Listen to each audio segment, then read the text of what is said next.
bertemu dengan Paus Fransiskus atau bersalaman itu kan memang yang ngantri banyak sekali, Mbak. Dan nah, itu pas kapan tuh, Mbak? Itu jadi pas audiensi Paus di Vatikan itu kan ada beberapa momen audiensi dengan Paus Fransiskus, Mbak. Ada hari atau tanggal tertentu gitu kalau saya tidak keliru. Nah, alhamdulillahnya setiap penerima beasiswa Nostra Aetate Foundation itu setiap kita selesai studi, kita tuh akan diberikan satu tiket khusus untuk dapat bertemu Paus. Itu saya pernah share di TikTok saya kalau nggak salah, tiket-tiketnya untuk bertemu Paus. Dan uniknya lagi, itu yang boleh salaman tuh hanya yang di line depan, Mbak. Pas waktu salaman sama Paus Fransiskus itu tuh ada yang beliau sampaikan ke Mbak atau mungkin Mbak ngomong apa gitu ke Paus Fransiskus? Ada, jadi saya waktu Paus lewat itu saya bilang saya Dewi dari Indonesia, kurang lebih begitu. Saya ini mohon ke Paus mau didoakan untuk Indonesia gitu. Terus beliau bilang iya saya akan mendoakan. Gitu. Saya pribadi melihat Paus itu beliau itu tidak sebatas sebagai pemimpin agama Katolik ya, dan tidak pula sebatas mungkin sebagai pemimpin negara Vatikan. Tapi Paus ini adalah seorang figur yang progresif, Mbak.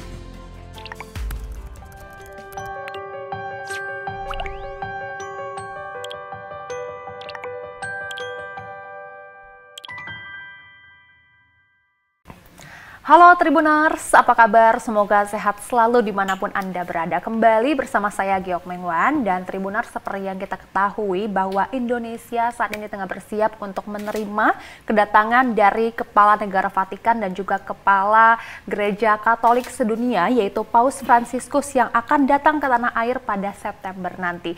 Dan saat ini studio Tribun News sudah kedatangan oleh orang Indonesia yang pernah viral pada 2019 karena berkesempatan untuk bersalaman dengan Paus Fransiskus. Sudah ada Mbak Dewi Praswida. Apa kabar, Mbak? Kabar baik, Mbak. Mbak gimana? Baik-baik, luar biasa. Mbak, ini kan apa ya, suatu kesempatan yang langka ya untuk bisa bersalaman, bertemu aja sebenarnya susah kali ya. Nah, tapi sebelum kita berbicara jauh, Mbak kesana tuh kan untuk studi ya. Nah, bisa dijelaskan terlebih dahulu mungkin sebelum kita berbicara lebih jauh soal Paus ini. Oh, soal studi ya, Mbak? Studinya dulu nih. Kenapa bisa ada di Vatikan saat itu gitu? Kalau ditanya kenapa saya bisa berada di sana, tentu secara administrasi itu karena beasiswa. Tapi lebih jauh lagi kenapa bisa? Karena saya memiliki kemauan untuk berpikir terbuka, untuk bergaul dengan yang lain yang berbeda. Itulah salah satu modal kuat yang bisa membawa saya ke sana, Mbak. Nah, emang di sana tuh belajar soal apa sih, Mbak? Secara maaf nanti katanya bisa dikat. Kalau secara akademiknya, saya belajar tentang sejarah agama-agama besar dunia. Lalu saya juga belajar tentang teologi in kontras, yaitu bagaimana melihat Islam tapi dari sudut pandang agama lain, khususnya adalah agama Katolik kala itu. Saya juga belajar mengenai Trinitas, dan juga ada beberapa mata kuliah lain yang berkaitan dengan dialog lintas agama. Tapi secara non-akademis, saya itu setiap pulang kuliah atau di hari libur, saya tuh selalu mengunjungi gereja atau museum atau situs-situs.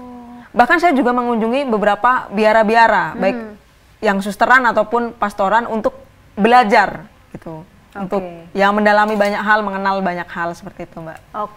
Nah terus gimana caranya sampai akhirnya bisa berkesempatan bertemu sama Paus Fransiskus, bahkan sampai salaman tuh? Itu kan banyak banget orang di situ tuh. Betul. Nah, untuk bertemu dengan Paus Fransiskus atau bersalaman itu kan memang yang ngantri banyak sekali, Mbak. Dan itu pas kapan tuh, Mbak? Itu jadi pas audiensi Paus di Vatikan itu kan ada beberapa momen audiensi dengan Paus Fransiskus, Mbak. Ada hari atau tanggal tertentu gitu kalau saya tidak keliru. Nah, alhamdulillahnya setiap penerima beasiswa Nostra Aetate Foundation itu setiap kita selesai studi, kita tuh akan diberikan satu tiket khusus untuk dapat bertemu Paus. Itu saya pernah share di TikTok saya kalau nggak salah, tiket-tiketnya untuk bertemu Paus. Dan uniknya lagi, itu yang boleh salaman tuh hanya yang di line depan, Mbak. Belakang saya tuh cuma bisa lihat aja. Nah, itu tuh gimana? Jadi bisa di depan kayak gitu, emang datangnya lebih awal kah? Karena di tiket saya memang, jadi tiketnya kan ada kategori-kategori. Ibarat nonton bola gitu mungkin ya? ada kelas-kelasnya gitu. Iya, tempat duduknya di mana yang gitu. paling depan. Nah, itu dulu juga awalnya hampir tidak jadi ketemu karena kala itu dikabarkan bahwa kayaknya Paus lagi kurang enak badan pada saat itu karena habis ke luar kota ya, Mbak ya. Nah, pas saya ingat betul itu, saya tuh setengah 7 pagi itu sudah dijemput sama Romo Markus. Itu beliau adalah salah satu romo dari Ordo SVD yang bertugas di Vatikan. Saya sudah dijemput bersama teman saya dari Afrika. Terus saya tuh udah sampai di Vatikan, di Basilika Santo Petrus itu sebelum jam 7. Kita duduk di sana, itu baru kurang lebih jam 10. Jadi saya tuh nunggu dari jam 7 sampai jam 10. Itu udah deg-degan sih, jadi ketemu nggak ya gitu. Ternyata jadi. Oh gitu. Nah, tapi sebenarnya untuk yang tiket itu tuh gimana Mbak untuk bisa mendapatkannya? Kalau Mbak kan dari beasiswa nih, kalau misalkan orang lain yang pengen bertemu itu gimana Mbak? Kalau orang lain yang ingin bertemu mungkin bisa menghubungi Romo Markus atau mungkin melalui kedutaan barangkali ya. Saya teknis detailnya barangkali berbeda setiap tahun, tapi beberapa teman yang bertemu dengan Paus itu sejauh yang saya kenal tuh mereka biasanya dibantu dari Romo Markus. Oke, jadi sebenarnya ada apa ya, gampang-gampang susah gitu ya sebenarnya ya. Oke. Nah, pernah baca juga nih di berita gitu kan bahwa waktu pas Mbak nikah itu kan ada kiriman bunga dari Vatikan katanya. Nah itu gimana sih Mbak sampai menjalin kedekatan seperti itu gitu sampai pas nikah juga masih ini nih yang pernah salaman sama Paus gitu ya? Jadi saya masih terus menjalin komunikasi sih Mbak. Menjalin komunikasi itu kan nggak harus kita chattingan 24/7 gitu. Misal kadang ada apa gitu saya cerita misalnya melalui Romo Markus dan beberapa teman saya yang tinggal satu asrama itu kebetulan mereka tuh sudah pada pindah semua kan, tapi kita masih berkomunikasi gitu. Kebetulan teman-teman saya yang saya kenal di sana itu mereka nggak suka nih punya grup WhatsApp, mereka lebih suka kayak Facebook gitu. Jadi meskipun kata orang udah nggak zamannya nih main Facebook, saya tetap main karena itu jadi media saya berkomunikasi dengan teman-teman. Dan waktu itu kebetulan saya berkabar ke Romo Markus. Jadi Romo Markus tuh ibaratnya sudah menganggap saya itu seperti anaknya sendiri, Mbak. Beliau tuh selalu mengabarkan gimana kuliahnya, kerjanya nyaman nggak dan sebagainya seperti itu. Lalu saya mengabarkan Romo doanya ya saya mau nikah gitu. Terus saya kaget juga kok pas saya ini gitu. Kok ada kayak gitu. Iya. Nah kita balik lagi nih waktu pas di Vatikan itu suasananya gimana sih Mbak? Kan Mbak ini sebagai seorang Muslim ya terus berhijab juga gitu. Jadi kan agak sedikit mencolok gitu ya. Nah, sebenarnya gimana sih gitu rasanya pengalamannya waktu di sana? Oke, kalau suasananya tentu berbeda ya Mbak. Tapi ada yang sama, yaitu toleransinya. Indonesia ini kan sangat toleran ya bagi saya ya. Di Vatikan itu juga sangat toleran. Ada hal yang menarik itu gini, di sana itu kan Romo, suster itu kan berseliweran ya istilahnya. Maksudnya kemana-mana dan pakai kolar, pakai pakaian identitas mereka lah gitu. Jadi tempat tinggal saya itu di Biara Passionis Mbak. Satu pekarangan sih, tapi saya nggak di pastoral tapi satu pekarangan gitu. Itu dekat dengan Koloseum Mbak. Di Koloseum itu kan banyak orang jual apa cindramata gitulah. Nah ternyata yang jualan itu ada orang Afrika dan orang Asia. Yang orang Asia ini rata-rata Muslim. Saya tuh setiap pulang dari kampus atau pulang dari mana yang waktu siang gitu, saya sering melihat mereka tuh sholat di halaman, bukan halaman ya, kayak ada rerumputan gitu loh di seberang Koloseum. Itu nggak ada yang masalahin. Itu jadi menurut saya bagus lah. Maksudnya di sana tuh kan benar-benar pusat kekristenan ya. Khususnya hari ini adalah Katolik, tapi seperti itu nggak masalah. Tempat umum gitu ya. Bahkan kalau kita bicara jilbab Mbak, itu tidak hanya orang Islam yang berjilbab. Saya tuh pernah mengunjungi gereja Ortodok Rusia, Mbak. Itu yang membuat saya menarik adalah suatu ketika saya tuh di salah satu kampus di dekat Vatikan, kok saya tuh bersama seorang Romo dari Kupang namanya Romo Leo itu. Saya tanya, Romo itu kok kayak ada kubah ya? Itu masjid ya? Ya enggak tahu dia masa masjidnya di dekat sini, masjidnya kan emang agak jauh gitu kan. Lalu saya penasaran. Saya mengajak teman saya, itu dari Afrika juga teman saya. Saya jalan nih ke sana, Mbak. Saya masuk, saya kaget. Suster yang di gereja Ortodoks Rusia itu syar'i banget Mbak jilbabnya. Itu benar-benar jilbab sampai bawah yang warna hitam. Bahkan saya aja kalah syar'i sama suster itu. Berarti kalau istilahnya kan yang pakai jilbab besar, pakai yang warna hitam gitu. Jadi kalau berbicara jilbab, belum tentu yang berjilbab orang Islam gitu, seperti itu Mbak. Oke, menarik ya. Ternyata sangat toleran sekali ya gitu ya. Betul. Kayak di sini aja kayaknya kalau misalkan kita sholat di tengah-tengah gitu kayak agak dilihatin. Kalau di sana enggak ya Mbak? Enggak, kayak mungkin orang tuh, dugaan saya orang di sana tuh mungkin melihatnya ya selama kamu nggak ganggu orang, gitu ya? Nggak bikin kerusakan.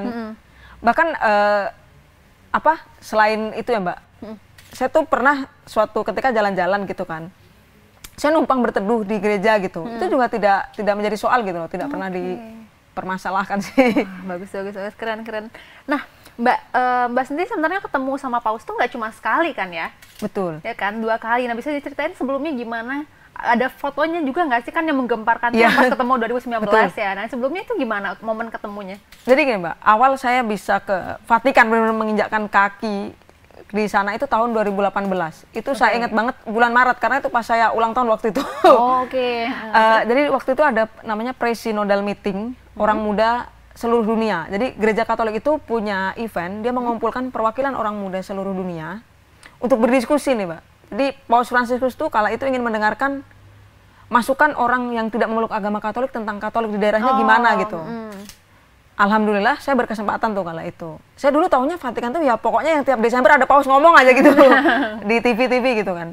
Saya udah ke sana ketemu paus, saya berjabat tangan juga, tapi mungkin kala itu fotonya kurang proper dan ya mungkin kala itu belum apa ya? Nggak langsung viral. Nggak langsung viral gitu. Betul Mbak. Oke. Terus kan Mbak tadi punya persepsi kalau Vatikan tuh setiap yang ada paus ngomong kayak gitu ya. Nah, setelah datang ke sana sendiri ada yang kayak ternyata nggak seperti yang dibayangin gitu. Ada nggak sih Mbak yang kayak mungkin culture shock mungkin? Yang membuat culture shock itu mungkin pertama makanan ya Mbak. Jadi saya seminggu pertama itu karbo itu saya hanya konsumsi Indomie gitu. Jadi mungkin belum terbiasa ya setiap hari makan spaghetti dan lain-lain. Meskipun sebenarnya mie juga kan. Iya, tapi mungkin ada culture shock soal makanan. Tapi kalau soal lingkungan ya alhamdulillah saya aman-aman aja gitu loh, nggak ada ini dan setiap ada apa tuh saya kan sampaikan ke yang kepala di asrama ataupun Roma Markus. Jadi ada kejadian menarik tuh gini, di kampus tempat saya belajar itu kan saya belajar di 2 kampus, di salah satu kampusnya saya tuh datang lebih awal, saya duduk di taman gitu lah sambil baca buku sambil minum gitu. Ada seorang, saya nggak tahu dia sudah pastor apa masih frater ya, tapi udah pakai kolar gitu. Setelah dia lihat saya, tiba-tiba dia tuh pakai rosario, kayak doa rosario tuh keliling gitu loh di tempat saya duduk gitu. Dia apain tuh? Saya kenapa nih? Gitu terus saya berpikir aja, oh mungkin dia punya kekhawatiran yang lain. Selama dia nggak ngapa-ngapain saya kan saya nggak jadi soal. Terus saya cerita gitu, Romo tadi ada ini, terus saya cerita ke tempat asrama. Oh ya udah selama nggak kenapa-napa kan nggak apa-apa. Jadi itu yang membuat kaget sih Mbak. Tapi oh ternyata begini, sama pernah kecopetan juga sih Mbak, itu juga bikin kaget. Oh gitu. Untuk tingkat keamanannya sendiri sebenarnya aman itu kayaknya mungkin saya kurang kuat aja megangin dompet. Karena saya lagi bayar gini. Lagi apes aja gitu ya. Oke. Nah berarti tadi kan makanan di sana tuh untuk makanan halal agak susah ya Mbak ya? Sebenarnya nggak susah ya Mbak, tapi pinter-pinternya kita memilih aja gitu. Tentu saya juga belajar menyesuaikan diri dalam artian kalau makanan tuh alhamdulillah di asrama saya itu disediakan dan itu selalu halal karena di asrama saya ini kan beragam agama tuh Mbak yang ada di situ gitu. Tapi mungkin kalau kita ke supermarket itu ya pinter-pinternya kita dan tentu kita apa istilahnya? Di mana bumi dipijak di situ langit dijunjung ya. Ada istilah seperti itu. Maksudnya bukan saya kok kemudian meninggalkan agama yang berkaitan dengan akidah dan sebagainya. Cuman misal saya beli ayam panggang nih di supermarket di sana. Saya nggak bisa dong nuntut orang sana, ini disembelihnya pakai bismillah nggak gitu, misalnya kayak gitu. Tentu ya saya baca doa sendiri aja gitu, terlepas soal itu. Oke. Nah, pas waktu salaman sama Paus Fransiskus itu tuh ada yang beliau sampaikan ke Mbak atau mungkin Mbak ngomong apa gitu ke Paus Fransiskus? Ada, jadi saya waktu Paus lewat itu saya bilang saya Dewi dari Indonesia, kurang lebih begitu. Saya ini mohon ke Paus mau didoakan untuk Indonesia gitu. Terus beliau bilang, iya saya akan mendoakan gitu. Nah itu ngomongnya pakai bahasa? Saya pakai bahasa Inggris Mbak. Oh bahasa Inggris. Iya. Gimana tuh Mbak, gemeter nggak? Misalnya kayak ada, kayak apa ya, pas momen pertama sama kedua tuh ada perbedaan nggak sih Mbak? Kayak mungkin waktu pas pertama kayak yang wah banget gitu, terus yang kedua justru saya merasa lebih wah itu pas yang kedua Mbak. Karena kalau yang pertama itu kan ketika event itu Paus itu sudah dipastikan hadir gitu, udah pasti gitu. Nah kalau yang kedua itu kan waktu itu saya was-was ya, antara jadi nggak jadi gitu, karena dikabarkan beliau kurang enak badan, mau ini, terus ya bisa. Yang pertama saya juga ngomong, oh saya Dewi dari Indonesia gitu. Yang kedua itu ngomong, nggak tahu ya vibes-nya tuh lebih kerasa yang kedua. Oke. Nah terus kan ini jadi apa ya, viral gitu kan, jadi pembahasan juga, terus ada yang pro dan kontra tuh Mbak. Nah yang kontra itu seperti apa gitu komen-komennya, dan pro itu seperti apa Mbak, dan gimana Mbak menanggapinya?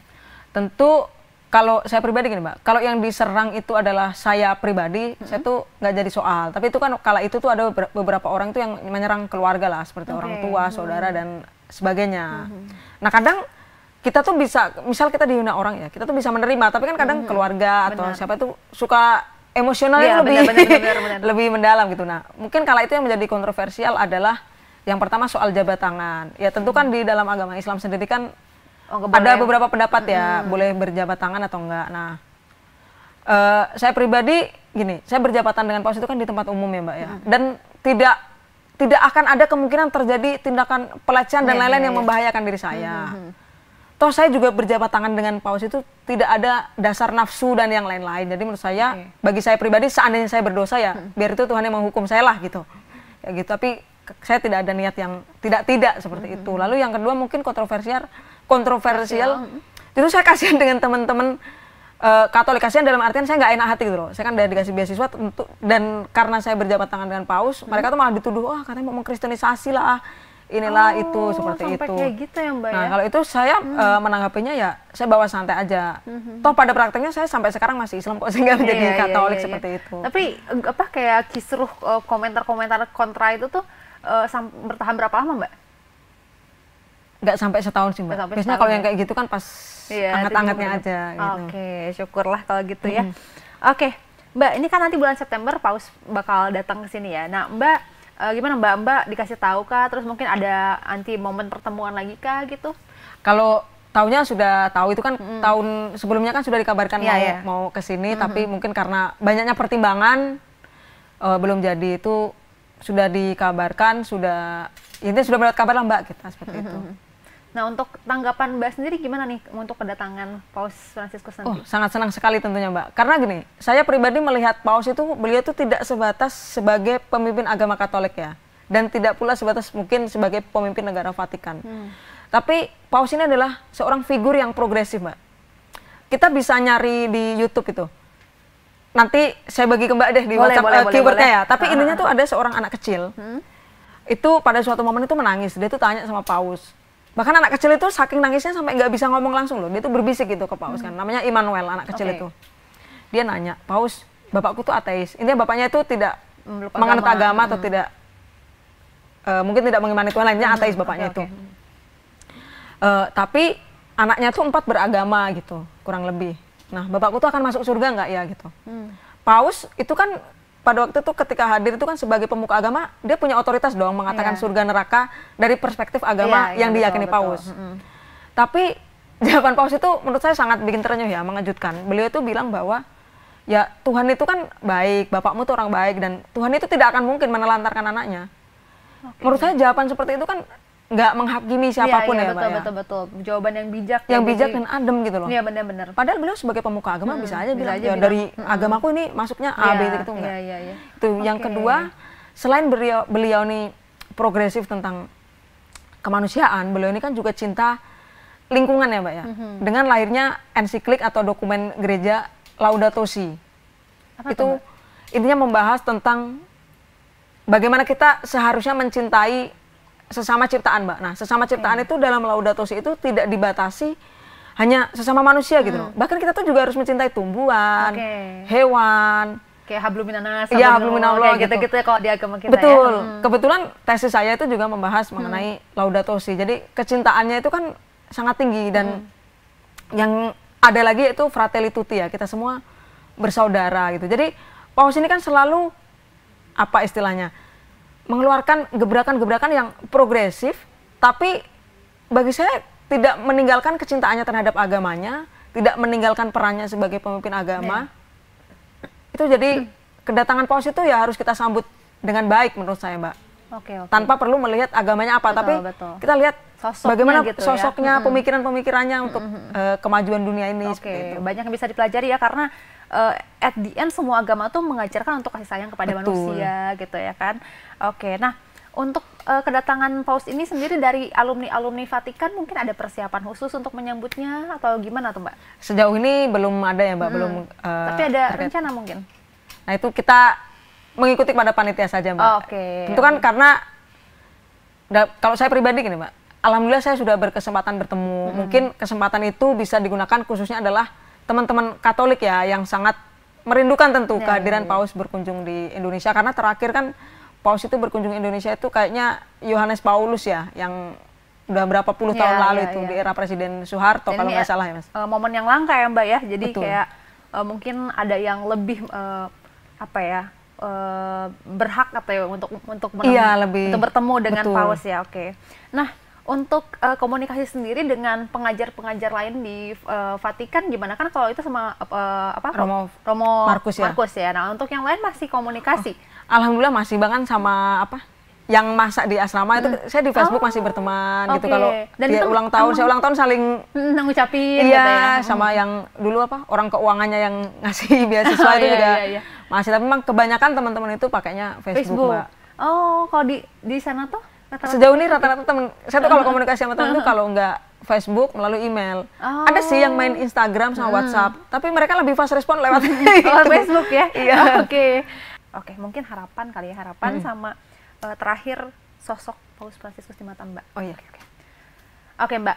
Nah, terakhir nih Mbak, sebelum kita menutup perbincangan kita yang menarik ini, tanggapan Mbak sendiri untuk kedatangan Paus Fransiskus dan sosok Paus Fransiskus di mata Mbak sendiri gimana? Terus mungkin ajakan untuk masyarakat di Indonesia terkait Paus Fransiskus ini gitu, kedatangannya kita sambut seperti apa dan harus bagaimana kita sebagai masyarakat? Oke, baik. Pertama, kepada teman-teman yang mungkin masih memiliki praduga yang ya entah akhirnya praduga itu benar atau salah, tidak perlu takut dengan kedatangan Paus Fransiskus, tidak perlu khawatir, tidak usah memiliki tidak usah seuzon lah kalau ini akan terjadi ini, dia pemimpin agama ini tuh, kita nggak usah lah melihat itu. Kita mari sama-sama kita melihat Paus itu sebagai sosok, beliau ini sosok yang sangat progresif. Teman-teman bisa lihat di YouTube lah, paling gampang. Kalau kita lagi malas baca buku, kita mungkin sambil di jalan bisa mendengarkan khotbah-khotbahnya Paus, bagaimana Paus itu menanggapi pertanyaan-pertanyaan yang pertanyaan yang kritis yang berkaitan dengan agama, bagaimana kebijaksanaan beliau, bagaimana beliau mencintai lingkungan, mencintai sesama manusia, sesama ciptaan, bagaimana pula beliau mencintai orang muda. Bahkan beliau itu juga tidak pernah menjustifikasi golongan atau kaum-kaum tertentu, seperti itu, Mbak. Kemudian ya kalau saya ditanya Paus itu di mata saya seperti apa, ya beliau adalah sosok progresif sih yang sangat dibutuhkan di dunia ini. Pemikiran-pemikiran beliau itu ya sangat progresif gitu loh, Mbak. Selalu selaras dengan zaman gitu loh, nggak ketinggalan zaman lah intinya. Kayak gitu. Dan kepada teman-teman semua, ketika nanti Paus itu hadir ke Indonesia, kalau teman-teman misalnya ada yang tidak mau dalam tanda kutip menganggap beliau sebagai tokoh agama tertentu, mari kita lihat beliau sebagai pemimpin negara yang sedang dalam rangka diplomasi, itu kan Indonesia punya hubungan diplomasi dengan Vatikan, sedang kunjungan kenegaraan. Toh juga beliau itu kan pasti niatnya baik, nggak akan terjadi yang aneh-aneh lah seperti itu. Saya sangat yakin itu sosok Paus itu nggak mungkin beliau akan terjadi hal yang aneh-aneh lah di setiap kunjungannya seperti itu. Nah satu lagi nih Mbak, harapannya dengan kunjungan Paus Fransiskus ini sendiri, apa Mbak harapan Mbak? Harapan saya dengan adanya kunjungan Paus Fransiskus tentu semakin membuka cakrawala pemikiran kita ya Mbak ya, bahwa agama itu kan jalan kita menyembah Tuhan, jalan kita menghamba lah kepada Tuhan. Tapi sesama ciptaan Tuhan itu kan kita tetap harus saling berhubungan, berkomunikasi. Kita kan susah juga ya Mbak kalau pilih-pilih, harus yang seini, sedangkan kita nyari kerja aja, pemilik perusahaan itu belum tentu loh seagama sama kita. Kan prinsip kita kuat. Prinsip kita kuat, dan saya yakin lah manusia Indonesia itu imannya kuat-kuat. Nggak mungkin iman kita luntur hanya karena melihat candi berdiri, hanya karena melihat pura berdiri, atau hanya karena melihat seorang pendeta khotbah terus iman kita luntur, itu tidak mungkin. Saya yakin itu cuma. Oke, semoga harapan-harapan kita ini terkabul ya, dan juga semoga dengan kedatangan Paus Fransiskus ini juga bisa membuat pemikiran masyarakat kita ini semakin terbuka, kemudian semakin toleran ya dengan keberagaman yang ada di Indonesia. Seperti yang kita ketahui kan Indonesia ini kan semboyannya sendiri Bhinneka Tunggal Ika ya, berbeda-beda tetapi tetap satu. Jadi keberagaman itu nggak cuma ras, suku, tapi juga agama ya Mbak ya. Oke, terima kasih banyak Mbak. Sama-sama, sudah Mbak. Sharing soal Vatikan, soal Paus Fransiskus. Semoga nanti bisa mungkin ketemu lagi dengan Paus atau mungkin dengan tokoh-tokoh agama lainnya dan bisa sharing-sharing lagi nih ke kita nih buat yang belum berkesempatan gitu untuk menjadi seperti Mbak. Terima kasih banyak ya Mbak ya atas kunjungannya. Dan Tribuners, terima kasih banyak sudah menonton. Saya Giok Mengwan, kita ketemu lagi di program Tribun News lainnya. Sampai jumpa. Download Tribun X sekarang, menghadirkan lokal menjadi Indonesia.